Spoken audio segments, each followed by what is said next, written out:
One piece chapter 1144 అయితే వచ్చేసింది and ఈ చాప్టర్ పేరు వారియర్ టైం. ఒక రకంగా చెప్పాలంటే వన్ పీస్ లో ప్రెజెంట్ వారియర్ టైం నడుస్తుంది గైస్. ఎందుకంటే ఈ చాప్టర్ లాస్ట్ లో ఎల్బఫ్ లో ఉన్న ప్రతి వారియర్ ఫైట్ చేయడానికి దిగిపోతాడు. ఈ సీన్ మామూలుగా ఉండదు. ఇంకంతేకాదు మనం ఈ చాప్టర్ లో ఇంకొక క్రేజీ రోబోట్ ని కూడా చూడబోతున్నాం. అలాగే ఈ చాప్టర్ లో మన నామి జింబే వీళ్ళు వేరే క్రూ లోకి జాయిన్ అవబోతున్నారు. ఇంతకీ ఆ క్రూ యొక్క కెప్టెన్ ఎవరో తెలుసుకోవాలనుకుంటే మీరు ఈ వీడియో లాస్ట్ వరకు చూడాల్సిందే. సో ఇంకేం నేర్చుకుండా వీడియో కానీ అంతగా ముందు మీ మన ఛానల్ ఇప్పటివరకు సబ్స్క్రైబ్ చేసుకోకపోతే గైస్ తొందరగా వెళ్ళి సబ్స్క్రైబ్ చేసేయండి. మనం 30K కి కొంచెం దగ్గరగానే ఉన్నాం. సో సబ్స్క్రైబ్ చేసుకుంటే అయిపోయింది. సో వెంటనే వెళ్ళి సబ్స్క్రైబ్ చేసేయండి. ఒకవేళ ఆల్రెడీ సబ్స్క్రైబ్ చేసి ఉంటే గైస్ అరిగాతో ఇంకేం నేర్చుకుండా నెక్స్ట్ వీడియో. సో మీ అందరికి గుర్తుంటే ప్రీవియస్ చాప్టర్ లో మనకి కవర్ స్టోరీ అనేది లేదు, కానీ ఈ చాప్టర్ లో మనకి కవర్ స్టోరీ ఉంది గైస్. ఈ కవర్ పైన మనం చూసుకోవచ్చు మన యమాటో ప్రస్తుతం ఊజూస్ వాళ్ళ గ్యాంగ్ మొత్తాన్ని వైపౌట్ చేసేసింది. దాని అర్థం ఏంటంటే ఇక నుంచి వానోలో కిడ్నాపింగ్స్ ఏం జరగవు అన్నమాట. మన యమాటో దాన్ని ఆపేసింది.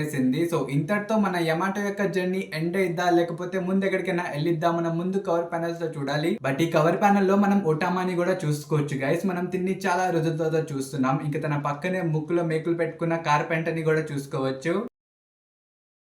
ఈ చాప్టర్ స్టార్ట్ అయ్యేది మన ఫ్రాంకీ ఇంకా రిప్లే నుంచి. ఇక్కడ మన రిప్లేకి ఏమైందో తెలియదు కానీ ఎల్బఫ్ ఉన్న మిస్టరీస్ మొత్తం మన ఫ్రాంకీకే చూపిస్తుంది. పైగా తను చెప్పిద్ది కూడా నువ్వు ఒక సైబార్ కాబట్టి నీకు ఈ ప్లేస్ డెఫినెట్లీ నచ్చిద్దని చెప్పి ఫ్రాంకీని ఒక ప్లేస్ కి తీసుకెళ్లిద్ది. అక్కడికి వెళ్ళి మన ఫ్రాంకీ షాక్ అయిపోతాడు. ఇప్పుడు మీ అందరికి సింపుల్ గా చెప్పాలంటే అదొక పెద్ద జాయింట్ రోబోట్, లేకపోతే చాలా సంవత్సరాల నుంచి ఒక ప్లేస్ లోనే ఉంది కాబట్టి అది ఇప్పుడు ఒక మౌంటైన్ లా మారిపోయింది. దాని లోపల నుంచి చాలా చెట్లు బయటకు వచ్చేసాయి. కానీ మనం ఇక్కడ ఫ్రాంకీని చూసుకుంటే తను మాత్రం అంత పెద్ద రోబోట్ ని చూసి మనోడు క్రేజీ అయిపోతాడు అనమాట. తను గెంతేస్తూ ఉంటాడు. అది చూసి మన రిప్లై కూడా హ్యాపీగా ఫీల్ అయ్యింది. ఇంకా తను కన్ఫర్మ్ కూడా చేసిద్ది ప్రాబబ్లీ ఈ రోబోట్ ఇక్కడ 3000 ఇయర్స్ నుంచి ఉంది అని చెప్పి తను అనిద్ది. దీన్ని బట్టి చూసుకుంటే ఈ జైంట్ రోబోట్ మన నికా పీరియడ్ నుంచి బిలాంగ్ చేసిద్ది. మీరు ఇక్కడ టైం లైన్ చూసుకుంటే ఫస్ట్ మన నికా టైం లోనే ఈ రోబోట్ కూడా ఉంది. మేబీ వీళ్ళిద్దరు ఎలైస్ ఏమో. ఇంకా సెకండ్ ఎరాలో చూసుకుంటే మన జాబే ఉన్నాడు. ఇంకా జాబే తో పాటు మన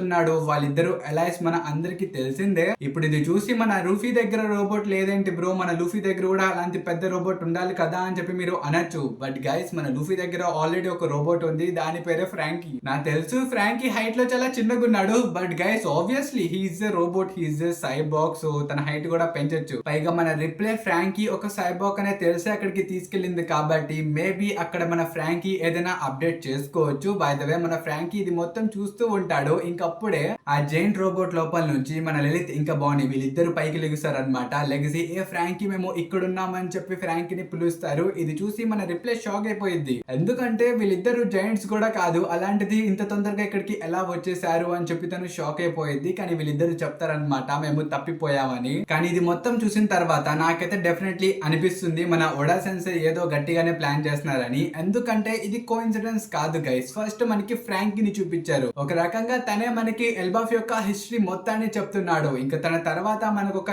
జైంట్ రోబోట్ ని చూపించారు. అది లిటరల్లీ ఒక పెద్ద మౌంటైన్ లాగానే ఉంది. ఇంకా దాని లోపల నుంచి మనకి వేగపంగ్ ని చూపించారు. సో ఇవన్నీ చూసిన తర్వాత నాకు అనిపించింది ఏంటంటే మన ఒడా సెన్సే ఇక్కడ ఏదో గట్టిగానే కుక్ చేస్తున్నారు. మేబీ మన వేగపంగ్ ఆ జైంట్ రోబోట్ బాడీ లోపల నుంచి కొన్ని పార్ట్లు తీసి మన ఫ్రాంకీకి అలా వేయచ్చు, ఉంచుకోరా బాబు అని. నేను ఇలా ఎందుకన్నానంటే ఇక్కడ మన వేగపంగ్ లిలీతే చెప్పింది నాకు ఈ ప్లేస్ మొత్తం బాగా నచ్చింది, నా బేస్ కూడా ఇక్కడే ఉండిద్ది, ఈ ప్లేస్ ని నా బేస్ కింద ఉంచుకుంటానని చెప్పి తను అనిద్ది. ఇక్కడ స్వయంగా మన వేగపంకే నేను ఇక్కడ ఉంటానని అంటుంటే రేపటి రోజు ఈ రోబోట్ లెగిసి అలా నుంచున్న ఆశ్చర్యపడకల్లా. సో వీళ్ళందరూ ఇలాగ ఇక్కడ మాట్లాడుకుంటూ ఉంటారు. ఇంకప్పుడే పైనుంచి లైట్నింగ్ స్ట్రైక్లు అయితే పడుతూ ఉంటాయి. ఇది చూసి మన బాడీ కంగారు పడిపోయింది. ఎందుకంటే పైన ఒక పెద్ద క్లౌడ్ మోన్స్టర్ అయితే ఉంది. అది చూసి మన ఫ్రాంకీ చెప్తాడు కూడా ఇలాంటి మోన్స్టర్స్ ఇక్కడ కామనా అని చెప్పి తను అంటాడు. కానీ మన రిప్లై చెప్పింది నేను కూడా దీన్ని ఫస్ట్ టైం చూస్తున్నానని. ఇంకా దీని తర్వాత సీన్ షిఫ్ట్ చేసి మనకు ఆ ఫైర్ ఫైటర్స్ దగ్గరికి తీసుకుని వెళ్తారు. ఈ ఫైర్ ఫైటర్స్ అక్కడున్న ఫైర్ ని ఆపుతున్నారో లేదో నాకు తెలియదు కానీ ప్రస్తుతం మాత్రం ఈ జైంట్ స్కెలిటన్ చేతుల్లో దెబ్బలు తింటున్నారు. ఇది మొత్తం చూసి మన బ్రూక్ బి లైక్ అసలు ఇంత పెద్దగా ఉన్నాడేంటి, ఇది నేనేనా అని చెప్పి తను అనుకుంటూ ఉంటాడు. అలాగే మీరు పక్కన కూడా చూసుకోవచ్చు మన జింబే నామి కూడా ఇక్కడే ఉంటారు. కానీ వీళ్ళు ఫైట్ చేయడానికి వెళ్ళారనమాట. ఎందుకంటే మన ఎల్డర్ జరుగుతున్నాడు కదా, తను చెప్తాడు స్ట్రా హెయిర్స్ మీరు ఇప్పుడు ఇప్పుడు మా అతిథులు, మీరు వెళ్ళి ఫైట్ చేయకూడదు, మాకు చాలా ఇన్సల్ట్ గా ఉండిద్ది, మీరు ఫైట్ చేయమాకండి అని చెప్పి తను అంటాడు. తను ఇలాగా ఎందుకు అంటున్నాడంటే ప్రస్తుతం మన స్ట్రా హెడ్స్ అతిథులు గైస్, సో అతిథులతో పని చేపించుకోకూడదు అని చెప్పి తను అంటున్నాడు. అందుకనే మన స్ట్రా హెడ్స్ ఈ ఫైట్ లో పార్టిసిపేట్ చేయకూడదు, వాళ్ళకి బ్యాన్ వేశారు ఈ ఫైట్ లో రాకూడదు అని చెప్పి. అలాగే మన కోలన్ కి కూడా బ్యాన్ పడింది, తను కూడా ఈ ఫైట్ లో పార్టిసిపేట్ చేయకూడదు. ఇంకా రెండో వైపు మన నామి ఎల్డర్ జరుద్ కి చెప్పిద్ది, నాకు ఇందాక ఇద్దరు సోల్జర్స్ చెప్పారు, వాళ్ళు హాస్పిటల్లో ఉన్నారు, వాళ్ళని ఇద్దరు ఎవరో కొట్టారంట, అందులో ఒకడు ఛాన్స్ లాగా ఉన్నాడంట అని చెప్పి తను అనిద్ది. ఆ మాట వినిన తర్వాత మన జరూల్ ఎల్బఫ్ లో ఉన్న ప్రతి ఒక్కరికి అనౌన్స్ చేసి చెప్తాడు అనమాట, ప్రస్తుతం ఎల్బఫ్ లో ఇద్దరు ఇంట్రూడర్స్ వచ్చారు. ఇంకోసారి చెప్తున్నా వినండి, ఎల్బఫ్ లో ఇద్దరు ఇంట్రూడర్స్ వచ్చారు, స్ట్రా హెడ్స్ మన ఎలైస్, వాళ్ళ కాకుండా ఇంకెవరైనా మీకు కనిపిస్తే వెంటనే వాళ్ళని పట్టేసుకోండి అని చెప్పి ఆర్డర్స్ పాస్ చేస్తాడు. బట్ ఈ ఆర్డర్స్ వినిన తర్వాత మన నామి చాలా సాడ్ గా ఉండిద్ది, ఎందుకంటే ఎల్బఫ్ లో ఉన్న పిల్లల్ని ఎవరో కిడ్నాప్ చేస్తున్నారు, కానీ వీళ్ళు మాత్రం ఏం చేయలేకపోతున్నారు, ఇక్కడే ఉండాల్సి వస్తుంది అని చెప్పి తను బాధపడుతూ ఉండిద్ది. అలాగే పక్కన ఊసప్ ని కూడా మనం చూసుకోవచ్చు, తను కూడా జైంట్స్ కి ఇంకా మన నామికి చెప్తూ ఉంటాడు, నేను కూడా ఇక్కడ ఉన్నా, నేను కూడా మీకు హెల్ప్ చేస్తానని చెప్పి తను అంటూ ఉంటాడు. లేకపోతే తను చాలా మెల్లిగా చెప్తాడు, ఆ మాటలు కూడా ఎవరికి వినిపివు. బట్ అప్పుడే మన నామి గమనించింది, మన స్ట్రా హెడ్స్ తో పాటు మన కోలన్ కి కూడా బ్యాన్ పడింది కదా ఈ ఫైట్ లో పార్టిసిపేట్ చేయకూడదు అని చెప్పి. కానీ మన కోలన్ ఏం చేస్తున్నాడు తెలుసా, తన దగ్గర ఉన్న ఒక చిన్న షిప్ వేసుకుని వచ్చి నేను ఇక్కడ నుంచి వెళ్ళిపోతానని చెప్పి తను సేల్ చేయడానికి వెళ్తూ ఉంటాడు. తన్ని చూసి మన స్ట్రా హెడ్స్ కూడా దాంట్లో జాయిన్ అవుదామని వెళ్తారు. కానీ ఇక్కడ ఒక చిన్న ట్విస్ట్ అయితే ఉండిద్ది, అదేంటంటే ఇక్కడ మన కోలన్ చెప్తాడనమాట, మీరు నా షిప్ లో రావాలనుకుంటే నన్ను కెప్టెన్ గా యాక్సెప్ట్ చేయాలి, ఈ షిప్ లో ఉన్నంత వరకు నేనే మీ కెప్టెన్, నేను ఏం చెప్తే ఆ మాట వినాలి అని చెప్పి తను అంటాడు. దానికి మన జింబే ఇంకా నామి కూడా ఒప్పుకుంటారనమాట, సర్లే మేము నీ షిప్ లోనే వస్తున్నాం కాబట్టి నువ్వే మా కెప్టెన్, మేము నిన్ను యాక్సెప్ట్ చేస్తాం మా కెప్టెన్ గా అని చెప్పి వాళ్ళు అంటారు. దాంతో ఒఫిషియల్లీ మన కోలన్ పైరట్స్ అక్కడ నుంచి సేల్ చేసి ఫైటింగ్ ఎక్కడ జరుగుతుందో అక్కడికి వెళ్ళడానికి రెడీ అవుతారనమాట. సో మన న్యూ పైరట్ క్రూ ఫ్యూచర్ లో ఏం చేసిద్దో మనం చూడాలి. ఇది చూసి మన లూఫీ యొక్క రియాక్షన్ ఎలా ఉంటుందో. బై ద వే దీని తర్వాత సీన్ షిప్ చేసి మన గాడ్ 9 మెంబర్స్ దగ్గరికి వెళ్ళిద్ది. నేను నిజం చెప్తున్నాను కదా గైస్, వీళ్ళు చిల్ చేస్తున్నారు, అసలు వీళ్ళకి అంత ట్రెట్టే లేదన్నమాట, వీళ్ళందరూ చాలా బోరింగ్ గా ఉన్నారు, వీళ్ళు అలా లంచ్ తింటున్నారు. మీరు ఈ ప్యానెల్ లో కూడా చూసుకోవచ్చు, మన గున్కో తన లంచ్ తినిన తర్వాత లిటరల్లీ చిల్ చేస్తూ హెడ్ ఫోన్స్ వేసుకుని మరీ తను పాటలు వింటుంది. ఇంక ఇది మొత్తం చూసి మన సోమర్ చెప్తాడు, తిందాం పూర్తయింది కదా, ఇంకెప్పట్లాగే మన గున్కో తన రిచువల్ ని కూడా స్టార్ట్ చేసింది, ఇంతకీ అంతలా ఏం వింటూ ఉంటావు, నీ ఫేవరెట్ సాంగ్ ఏంటిది గున్కో అని చెప్పి తను అడుగుతాడు. ఆ మాట విని మన గున్కో చెప్పింది, నా ఫేవరెట్ సాంగ్ పేరు న్యూ వరల్డ్ అని చెప్పి తను అనిద్ది. ఇంకెవరికైనా తెలియకపోతే మన వన్ పీస్ లో ఈ సాంగ్ ని రాసింది ఇంకెవరో కాదు,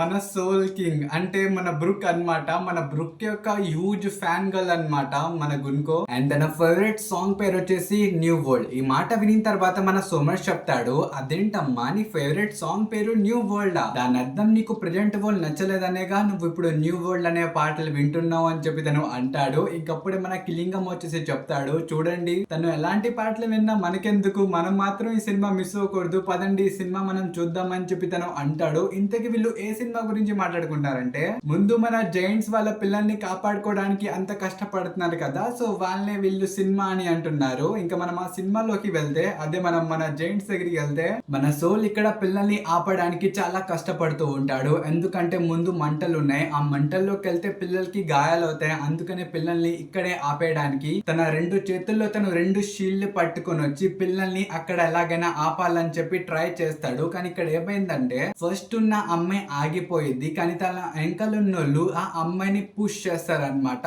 దాని వల్ల వెనకాలన్న వాళ్ళకి ఇంకా అమ్మాయికి గాయాలు అవుతాయి. ఇది చూసి మన సోల్, రాబిన్, చాపర్ వీళ్ళు కూడా షాక్ అయిపోతారు. ఎందుకంటే వీళ్ళు పిల్లల్ని కాపాడాలని అనుకుంటున్నారు, కానీ ప్రాసెస్ లో పిల్లలకే డ్యామేజ్ తగులుతుంది. అందుకనే ఈ షీల్డ్ ప్లాన్ ని వీళ్ళు ఆపేస్తారనమాట. ఇంకప్పుడే మన సోల్ కి ఇంకో ప్లాన్ వచ్చింది. ఇప్పుడు మనోడు ఏం చేస్తాడంటే, ముందు నుంచి కాదు మనం వెనకాల నుంచి ఆపుదామని చెప్పి ఒక తాడు ఇస్త్రీ ఒక అబ్బాయిని ఆపేస్తాడు. ఇక్కడ అబ్బాయి కూడా ఆగిపోతాడు. కానీ ఇక్కడ ట్విస్ట్ ఏంటంటే, ఇక్కడ ఒక ఫెండ్రియల్ అయితే వచ్చేసింది. దాన్ని చూసి మన సోల్ ది చిరిగిపోయింది అనమాట.